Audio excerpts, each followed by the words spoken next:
Hey Dolphin fans, it's Austin Ramos here, and I'm going to bring you the New York Jets versus the Miami Dolphins preview this November 4th. Miami has the Dolphins, the greatest football team. Now the Jets are coming to Miami 3-5, and they just got a loss to the Chicago Bears. It's funny because the Chicago Bears played Miami, then they played the Patriots, then they played the Jets, and then they're playing the Bills. So they played the AFC East 4 games in a row. Well, they're going to play the Bills this week. So I found that very funny. Now here's some things I noticed while looking over some game film from their last game against the Bears.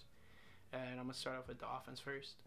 So their offense likes to run a lot of motion, which means they like to bring a wide receiver or just anybody from where they're set to move around, kind of see if there's man coverage or not. But that was very early on in the game. I didn't really pay attention throughout the rest of the game. And their offensive line isn't very disciplined, and some of their tight ends, they jump offside a lot. Like they have a lot of false starts, so Miami can use that in their favor to just pressure Sam Darnold. They run the ball heavily. First, second down, they're running the ball most of the time, and they're leaving third down to Sam Darnold to get them that first. Now I noticed that when Sam Darnold is getting pressured, like heavily, like there's a decent blitz or a rush is at least getting to him, he's gonna force throws, and it could go in either team's favor. Either a receiver can make a clutch catch, or a defender can either knock down the ball or force an interception. So Miami should really use that against them. So let's go over some of their key offensive players. Sam Darnold averaging 200 yards per game, which is not bad for a rookie, but he only has 55% completions, and that's not so good, but it's average. I mean, there's some QBs that are doing worse, so he's not doing as bad. One of their leading running backs, Bilal Powell, is out for the season most likely, and he probably might retire. He's on IR right now. But their actual leading rusher is Isaiah Crowell. He has like 484 yards, and he's averaging like 60 yards per game. They were like splitting the carries, kind of like how Miami does with Frank Gore and Kenyon Drake, but they're not producing a lot. I mean, neither is Kenyon Drake and Frank Gore, but they're averaging pretty well. Together, they're averaging almost 100 yards per game, so that wasn't bad at all. But I think Isaiah Crowell, they had that crazy game that he rushed for like 200 yards, so I mean that just completely like outweighs the average and all that.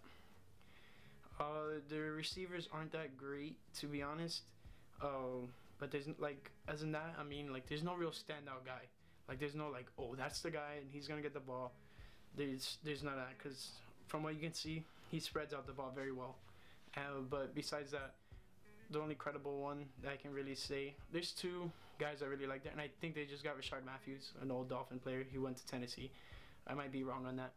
But the 2 standout guys, just like player-wise, are Jermaine Kearse, a guy who was from Seattle.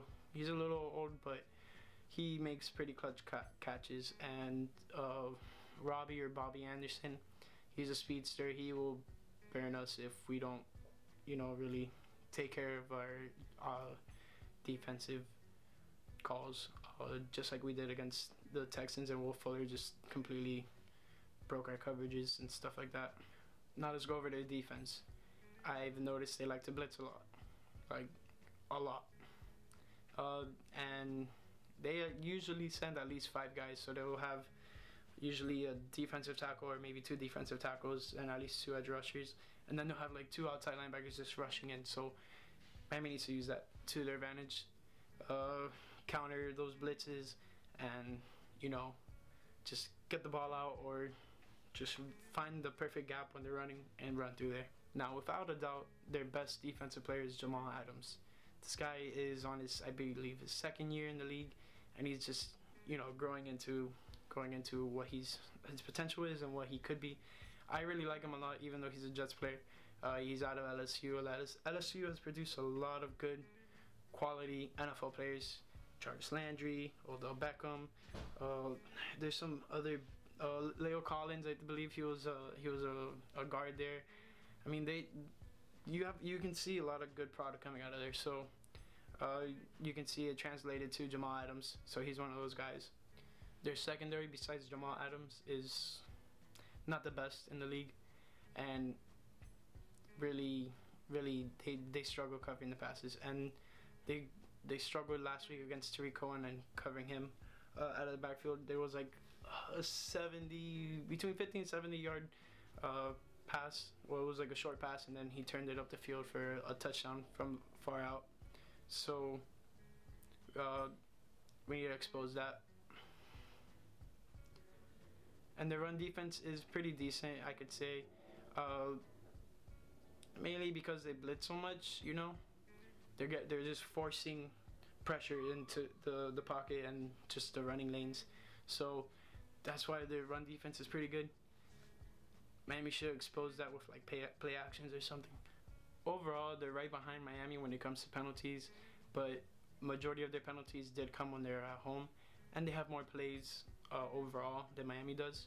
So I mean, it can go different ways, but Miami should expose that as well. They should try to really either get their players to get in the neutral zone or go off sides, or they should just really like scare their offensive linemen to jump and really set back their offense, you know. Now, I'm not really gonna talk much about the Dolphins' offense or defense, mainly because I don't really feel like it. Nah, I'm just kidding. But I'm just gonna go over the injuries, some additions they have, and what they should do to win.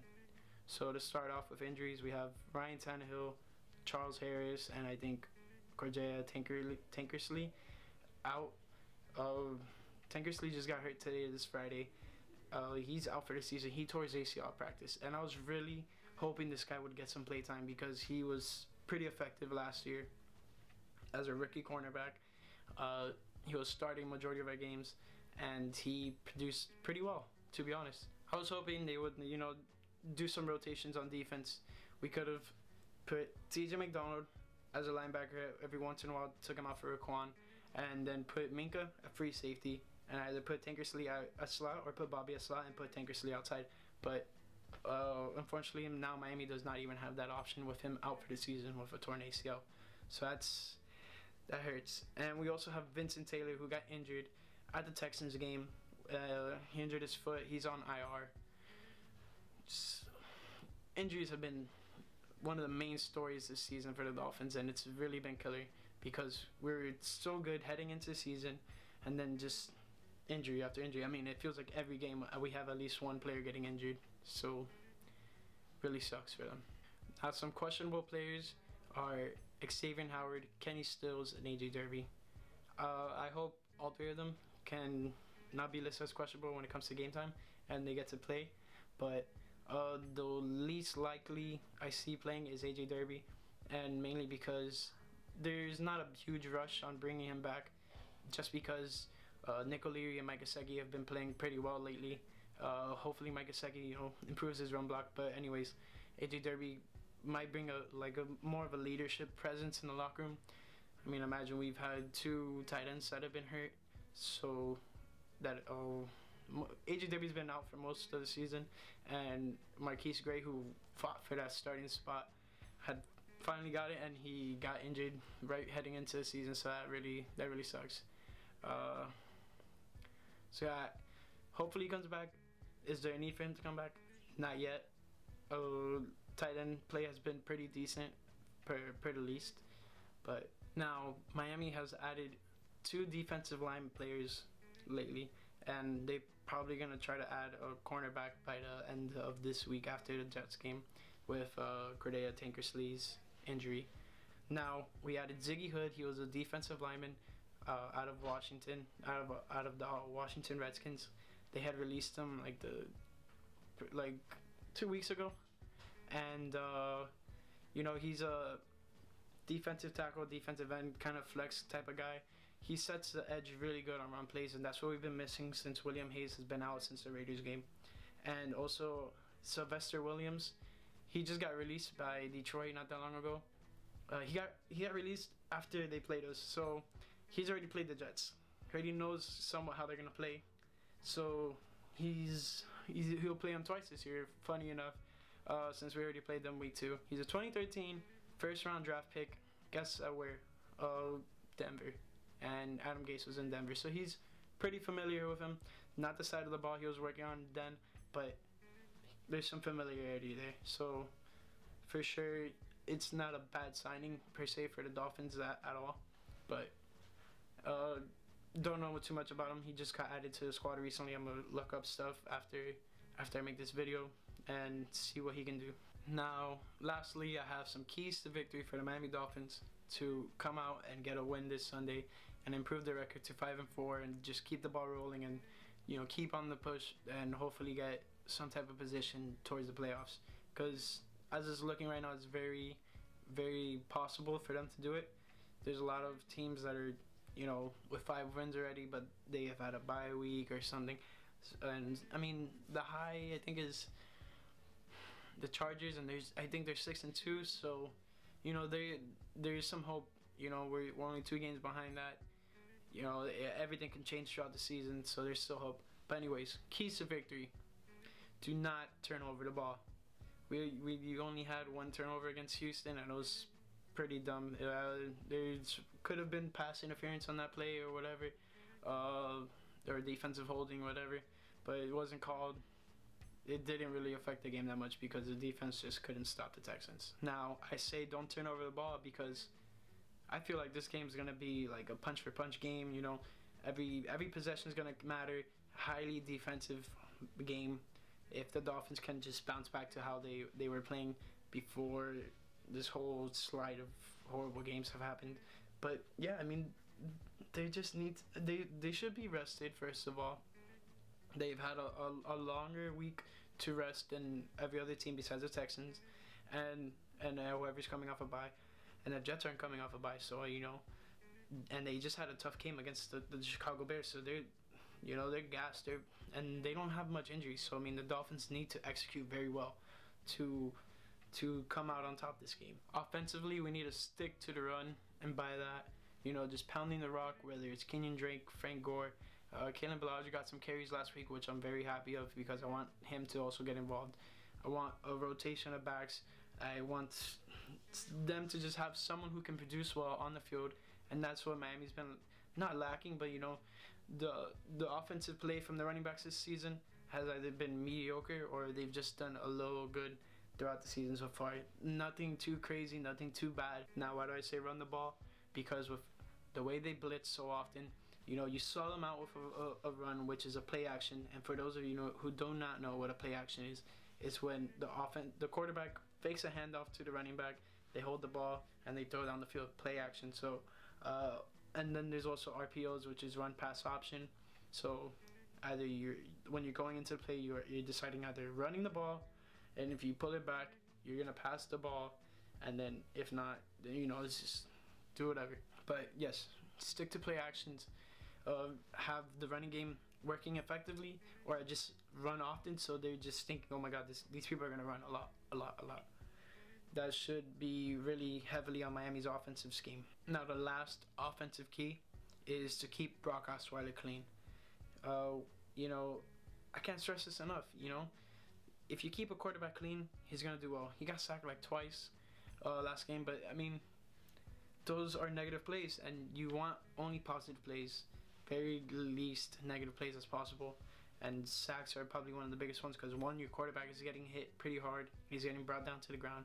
I mean, the shot that Tyrann Mathieu took on Brock Osweiler was pretty crazy, and not necessarily that it would be like roughing the pass or anything, but he just came in there fast and hard.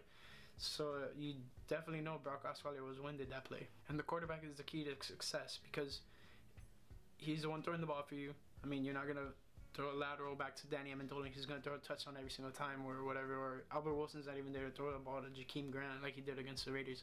So, I mean, you need the quarterback play to be good. So, keeping him clean is obvious. So, with them blitzing so much, it's offensive line needs to play well. We need some solid blocks. Kenyon Drake is probably one of our best blocking running backs because, I mean, in Cincinnati, he laid out a guy and then ran upfield and caught a pass for 19 yards and got us the first down that play because we needed that many yards. So play like that is huge, and it's it's really effective for the offense, you know, because when the offensive line does well, usually a quarterback does well.